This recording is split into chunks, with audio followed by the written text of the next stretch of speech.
তো গাইজ আমি সকালে উঠা প্রথমে দাঁত ব্রাশ করে রেডি হয়ে যাই নামাজের জন্য। তারপর আমি নামাজে চলে যাই, নামাজের থেকে আইসা আমি শুয়ে পড়ি।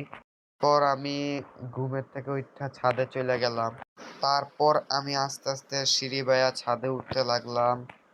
পরে আমি আস্তে আস্তে ছাদে ঘুরতে লাগলাম। ছাদে ঘুরতে ঘুরতে আমি এমন একটা জিনিস দেখলাম যেটা থেকে আমার একটু কষ্টই লাগলো, আপনারা দেখেন।